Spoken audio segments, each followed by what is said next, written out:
Let my eyes go there in a minute. I know, it's really emotional to talk. Welcome back.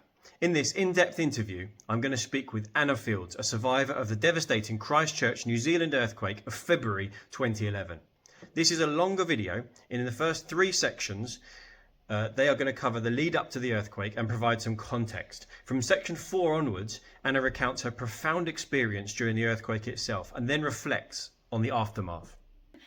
So my name is Anna Fields. I'm an engineer and I work here in the UK now, but I'm from New Zealand originally.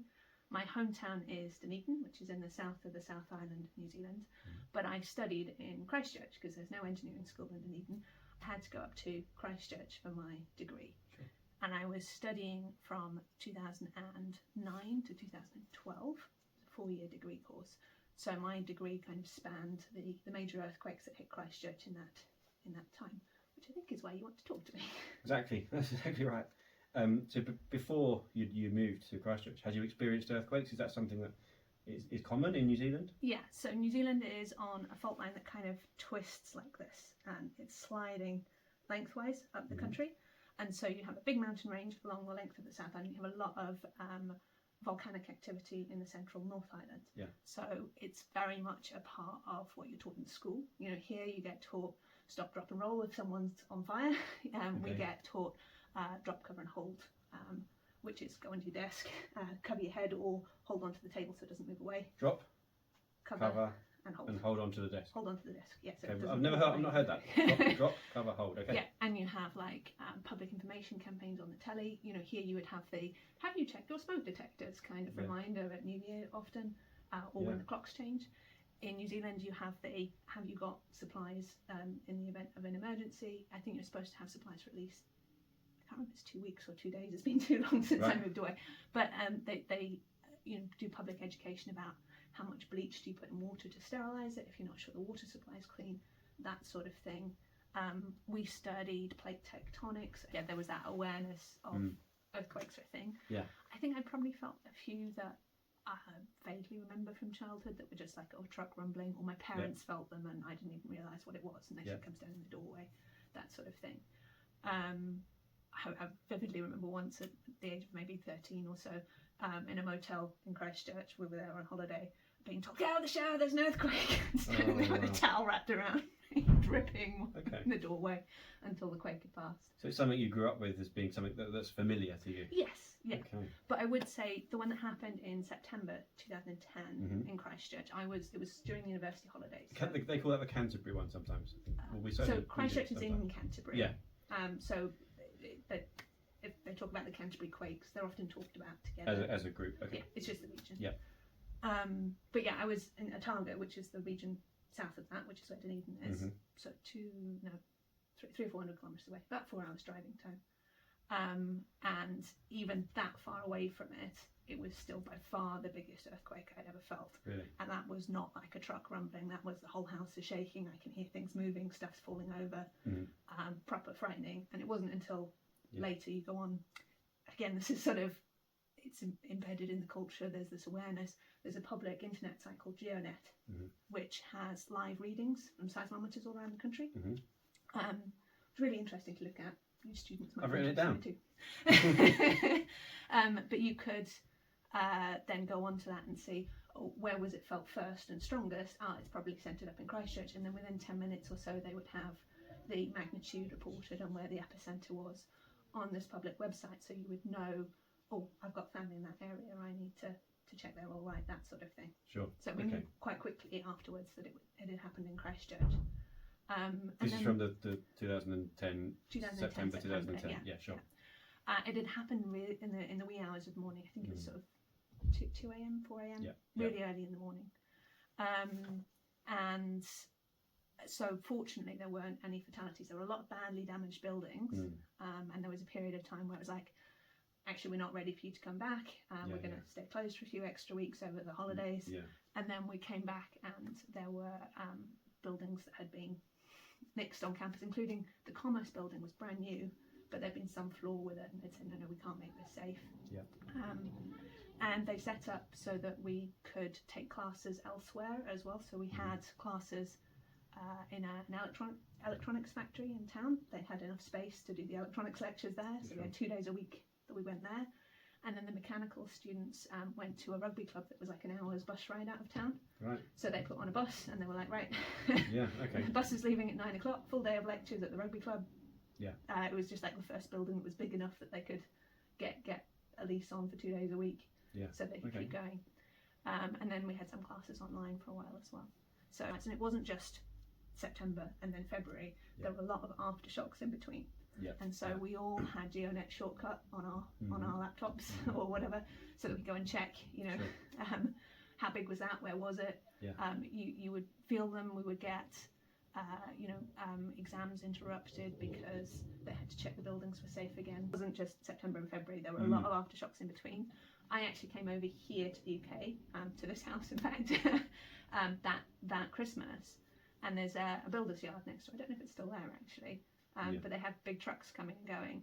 I remember standing on the stairwell through there and feeling the vibrations from the trucks and just having this moment of, oh no, hang on, it won't be an earthquake here. It's just a truck. It's fine.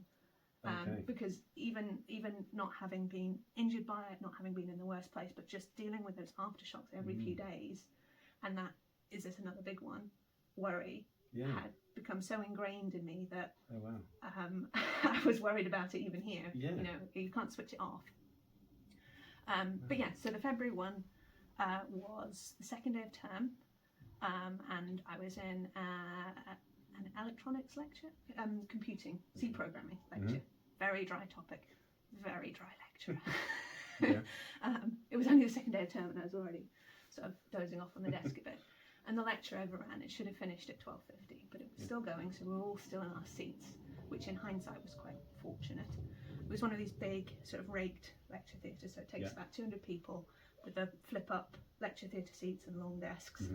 And I would almost describe it as you hear like a rumble. If you're next to a piece of the coast where there's big boulders, big breakers, and you can hear that rumbling noise underneath the waves of the rocks moving around. It's that kind of rumble that you hear coming. So you have a few seconds warning that something big's coming. You can hear that rumbling noise, and then it's like I think of it as being like in a shoebox that's just been smacked off the table or something. I was looking up at the corner of the room and you could see it flex. This big lecture theatre, the whole building flexed, and you could see it move. And buildings in New Zealand are designed for that because of the prevalence of earthquakes. It was good that it flexed. And then the ceiling tiles started falling down, and they were quite substantial. And everyone's screaming. And this lecturer, who was terribly dry in the moment, had great presence of mind and a very commanding voice, and was yelling to everyone to get under their desks, and a lot of respect for him for that. He made sure we all got out of the building safely afterwards as well.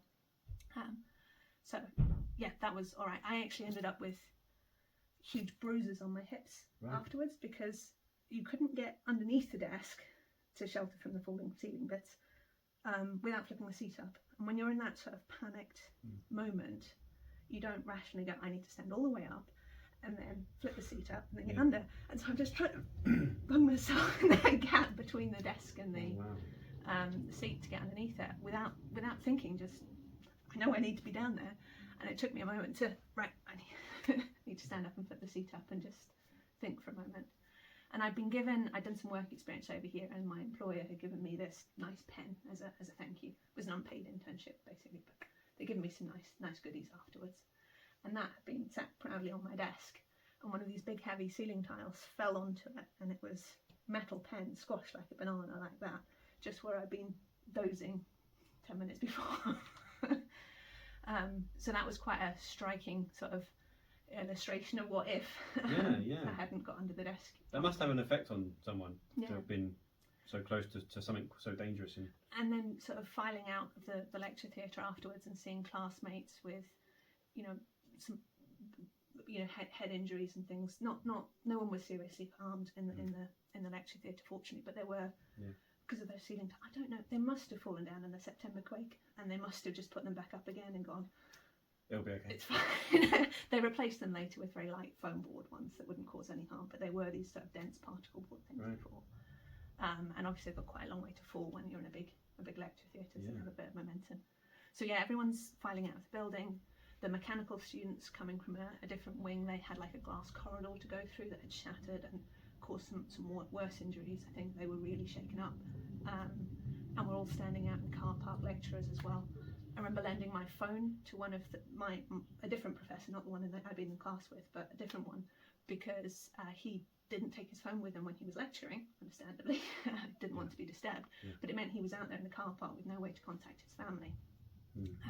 That's another thing actually that, you know, there's this sort of general public awareness of, is in an emergency, don't call, text, because a lot of the mobile phone stations will go onto battery power, and it takes an awful lot more energy and bandwidth to process phone calls than it does to do text messages. Okay. So everyone's told, in an emergency, unless you are desperately in need of help, text, don't call.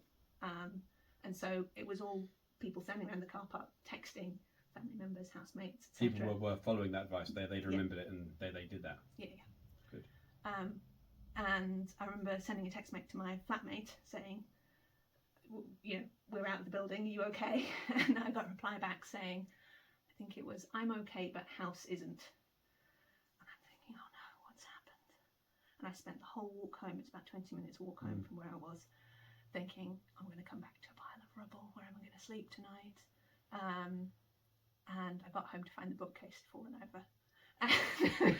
He'd been sat right next to it and was really shaken, understandably. But that was actually all it had. There were a few cracks in the walls and a bit of repairs needed, but the house was structurally fine. But he was really, really shaken because he'd been so close to this heavy bookcase that had come down.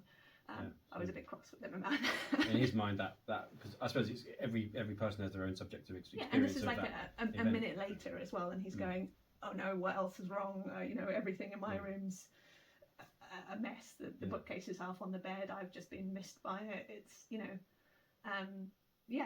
understandable, but it was worrying in the moment. From your point of view, over the top. Large areas of the central city that had issues with liquefaction. So when you shake this sort of silty soil that has water underneath it, it flows, it turns into mud, and people were having sort of 2 feet of silt just appear throughout their property. And one of the guys he was a year above me in the same hall of residence I'd spent first year in, he set up an organisation called the Student Volunteer Army, which went out and helped people clear the silt from their homes. So they did some fantastic work, and he stayed involved with them for years afterwards. That's self-funded and charity. Yes, it was basically a whole load of students that can't go to university right now. Facebook post, right, we'll be here with shovels at this time. We're going to help people, you know, clear the silt from their homes. And it turned into this really, really big endeavour, and it continued well after the earthquakes. They did all sorts of other volunteering things. Really fantastic initiative. I have to say, at the time, I was maybe a little bit cowardly. The civil defence advice was, if you can leave the city, do, you know, reduce strain on the infrastructure. And my parents were on the same island, so it wasn't so hard for me to get home as it was for students that had a longer distance to travel. So I went home a couple of days later. Practically speaking, was it easy to get out of the city? I mean, there were a lot of people who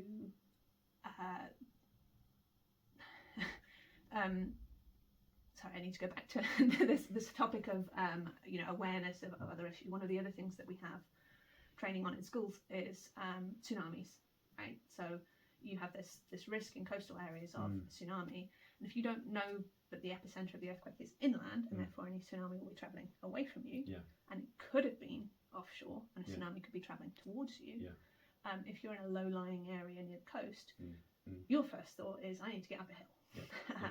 So there were issues with roads being clogged with people trying to get up a hill, where there was still a high risk of aftershocks and boulders falling down the hill, and lots of people unable to get further, and roads becoming jammed in the direction of the Port Hills, because the rest of Christchurch is very, very flat. So there was, immediately after the quake, a lot of sort of panicked people heading for the hills to try and get away from any tsunami that they were worried might be coming.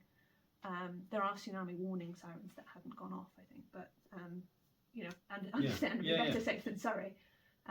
So there was that panic. Did people get their reassurance and say, well, actually, were they told quite quickly there was no tsunami coming, or did they not get that information? We didn't have at the time. You know how here they've done those civil defence type tests where you get a message to your phone. Yeah, that's right. I think they got that in place within a year or so, but it wasn't there right at the very beginning. So your main avenue for communication of that sort of stuff was radio and actually Twitter.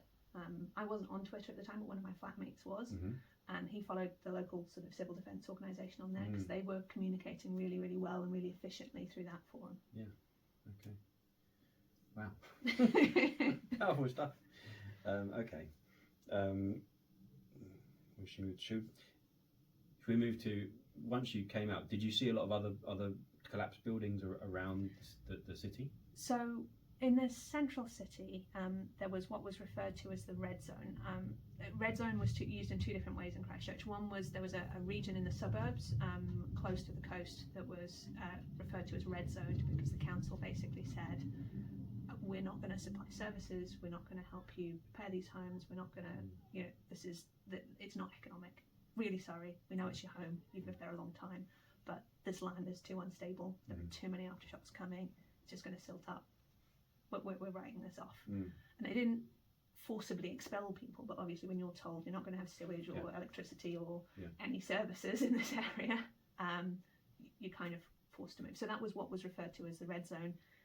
But in the immediate aftermath of the earthquake, the central city was also referred to as a red zone. Right. And they had the army supporting a cordon around the centre of the city because there were so many buildings there that had been much more damaged because the substrate of the soil was not as stable as out by the university. And there were a lot of older buildings there as well that maybe were stone built, maybe had brick frontages. So you have your nice timber framed or steel framed building that flexes, but if you go stick a brick frontage on that, it's just going to fall off. And sadly there were quite a number of people killed, and I think the only casualties from the university student population were in buses in the central city that had building facades collapse onto them. One of my electronics professors also lost his wife because she was a GP working in the CTV building. So the largest proportion of the fatalities were in this building that had Canterbury TV, that was the TV station that was the local station, and a GP practice and a language school. And the building had some really serious design weaknesses. There's a really interesting case study on it. I think it's still live, probably from about 10 years ago now, on stuff.co.nz. Okay. It's got animations, it explains exactly how everything went wrong, but there were so many failures in terms of the planning approval, in terms of the supervision. There was a guy that had adopted the identity of a UK-based chartered engineer and was impersonating him, that was instrumental in the building design. There were so many points where that building could have been fixed or stopped or whatever that were missed, and sadly no one's really been held accountable. It was in the news, I think maybe a year or so ago, that the guy that was in charge, that was the principal at the time, had been disciplined by IPENS, but the maximum penalty was under £1,000. That was it. That's the level of accountability for that building collapse, which is just awful. 60% of the deaths and 116 people, I think, died in that building. But going back to your original question, I remember going to JCAR Electronics to get some bits that I needed for a university project, which was in that part of the city, and catching the bus through for the first time and seeing all of these buildings that were still cordoned off. It's maybe worth explaining as well that there is a routine, there is an approach for this where they have structural engineers going to check buildings afterwards, and any major building gets a sticker that, I think it's a yellow sticker if it needs more investigative work, red sticker if it's absolutely unsafe, green sticker if it's safe to use. They had the system to say, don't go anywhere near the buildings with the red stickers on, and all the way up to green sticker it's safe to use. And the ones with the red sticker on, obviously, for literally years afterwards, were still cordoned off whilst they figured out what to do with them, tried to make insurance claims to get payouts so they could afford to take them down safely, that sort of thing. The central city was essentially it's somewhere you didn't go to unless you really needed to for a long time. Christchurch has I hope it now has. I haven't been back for a long time. A very pretty central city. It's probably one of the most English looking central cities. Nice bridges, river, big park, old buildings. It was quite popular, but so much of it was not accessible for basically the rest of my university studies. So it would only be if there was something that was open that you needed to go to, that would be the only reason.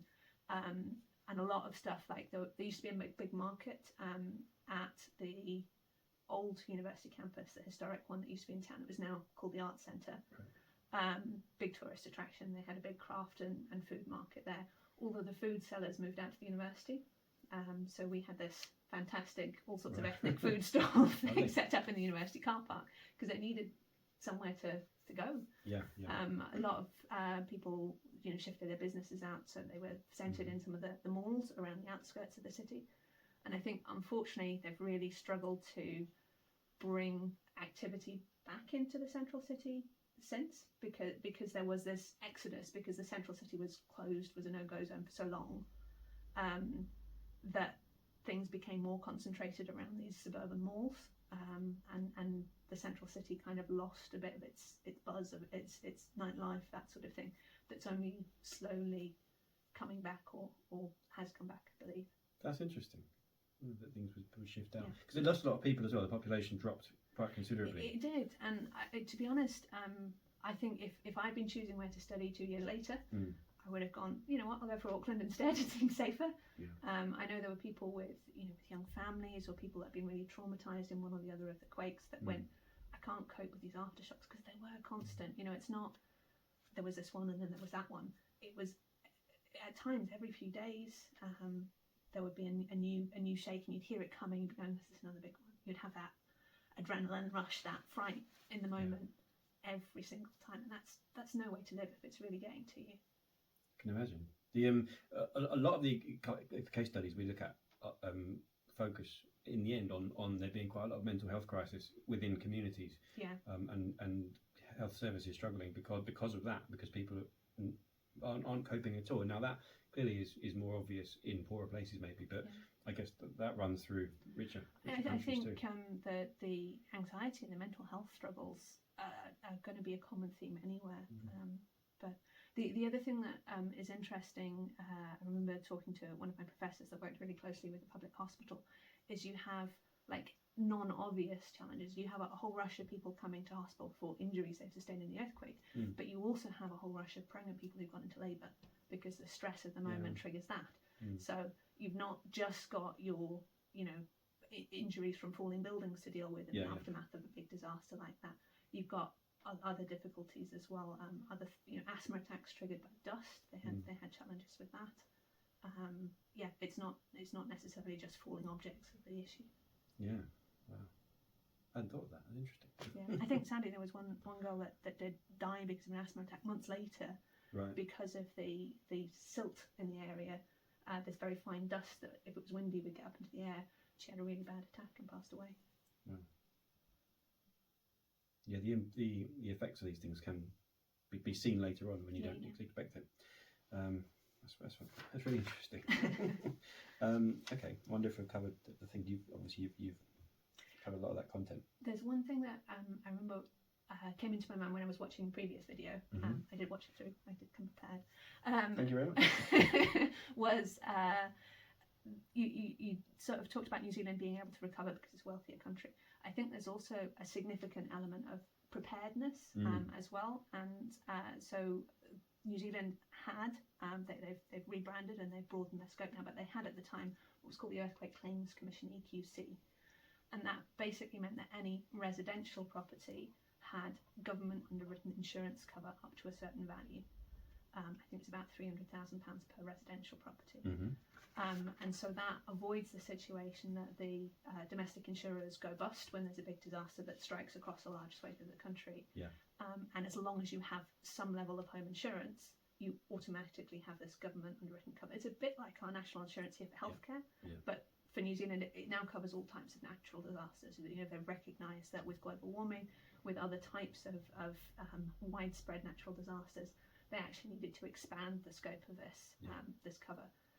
So that I think is a really important factor in making sure that there is a route to recovery, and that it is considered in advance, that it's not they're scrabbling around asking for aid afterwards, but they're thinking beforehand, right, we know we're at high risk of this, we can't afford as a country to sustain a massive loss, and therefore we need this insurance cover at a national level. Well, I've seen that before, and that seems like a really forward-thinking idea and way to plan for these things. There's certainly a sense that we have, looking at it as geographers, that New Zealand wanted to build back better and making sure that their society was going to be more resilient following this series of earthquakes. Is that something that I think they tightened up the building regulations to some extent? Do you know about that? I don't know about it in any detail. My engineering background is in mechatronics, not in civil engineering. My understanding is that the earthquake regulations are a constant work in progress, right? Like the building regulations do evolve over time. It's not like they were written in the 1960s and they've not changed since. So absolutely, I think they have tightened up things. Not necessarily directly in response, like we saw the CTV building collapse was not down to the building regulations not being good enough, but actually individual failings and the sign-off process and the controls not being good enough. So that's not necessarily the standard was at fault there. They need a holistic approach to making sure that the system has got fewer holes in it. I would probably just sort of emphasise that it shouldn't be underestimated how much of an impact this sort of thing has at an individual level. It's very easy to go, oh, Christchurch, is recovered. It's a big, busy, vibrant city. Its population is growing again. It's got lots of nice new buildings and facilities that have been funded by insurance money and so on. But it's taken 10 plus years of pain and half the central city being not much more than car parks, and people losing their homes, people losing their lives, people dealing with serious injuries. It's something that's easy to forget when you just look at numbers on a page and go, oh, it went from this, it cost this, etc. I think the impact as well on people from other countries was really substantial. The language school, a lot of the students were foreign nationals. And in the case of the Chinese students, they were often their parents' only child, and they actually made the argument in court that they should be entitled to more compensation because their children were also their old age pension. Essentially, they were relying on that child to support them, and they had nothing after that. And I don't personally think that's right. I can't say that you value one life over another, but the impact was really, really huge for some people, really, really significant. And I was so lucky because of where it was, because that it wasn't, it was where I was living for studies, but it wasn't my hometown. I had other places to go. I had other support around me. That I was very lightly impacted, but it's still a really important part of me and who I am. And particularly what happened with the CTV building has shaped my understanding of engineering ethics. I work in compliance at my employer because that obviously had a really big impact on me. So yeah, I would say it's not just one event that's done. It hits people very, very differently, even within the same space, and it shouldn't be underestimated how big it is for some people. That's very powerful. It's become part of you, who you are. It's shaped your career. It's shaped you as a person. So. Do you know people that died? I didn't know anyone that died personally. So, like I say, the closest connections I would have would be the wife of my power electronics professor. His name's Man Al-Casey. He did a lot of campaigning afterwards to try and ensure someone was held accountable for what happened with the CTV building. Unfortunately, unsuccessfully. There's a lot of material online about that, though, and I think it's awful that there wasn't anyone that was deemed to be accountable enough. There was no one that was able to put their hand up and go, yeah, I got this wrong. It was all just this mushiness of processes and controls that let 116 people down.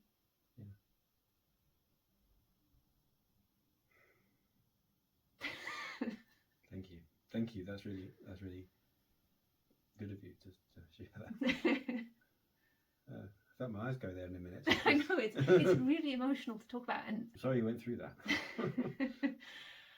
I am too, but like you say, it's made me who I am, right? And it's certainly had an important effect on me. So hopefully that's positive.